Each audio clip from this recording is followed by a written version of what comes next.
These are the top 6 lessons that I've gotten from John Templeton. Please screenshot these right now.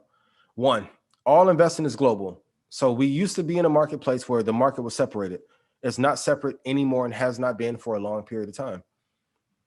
So once you make a decision, I want you to understand that all companies in all countries are competing globally. So I know some of you are looking to invest in Chinese companies, but you still have to ask, if you give yourself access or exposure to those companies, are they still better than the ones in America? If not, you cannot invest in them.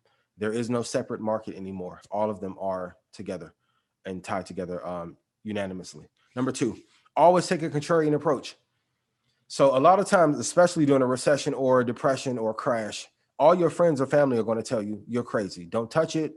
The stock market thing is a scam. You're going to lose all your money. And if you buy bad companies, that is true. But March of last year, when we were getting on here and saying, hey, buy Disney, buy Apple, Moderna, Franklin Dynatech, because of quantitative easing, we knew that the market was going to go up. And here's one thing I need you guys to get comfortable with. No one's going to agree with you and your investment philosophy.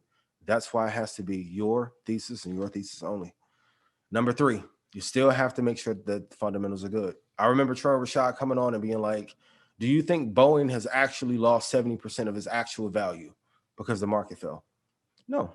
And Boeing's not the best company. So if you compare that to a Microsoft, an NVIDIA, AMD, who had great revenue, do you think because we dropped hard for 25 days that those companies are not of value anymore? It's not true. Fundamentals have to be strong.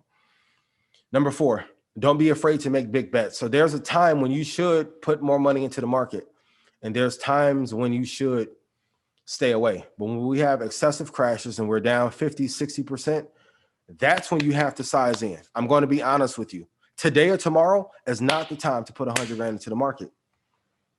We're at the top of the market. You have to buy when things are at its lowest and at its deepest prices discount. There's no way around that. I don't care what you buy. Real estate, businesses, stocks, you have to wait till things drop. Number 5, and this is the issue that most people have. Please do not rush into a position.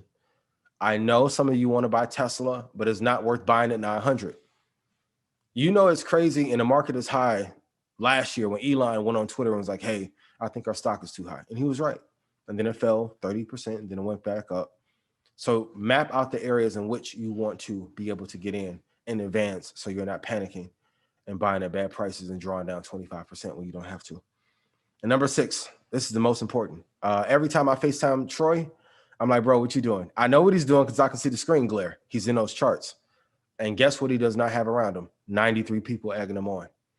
When you are quiet and you're staying away from the noise, especially of the internet, you can do your own research, find your own prices of where to get in. And that's going to give you your edge ultimately.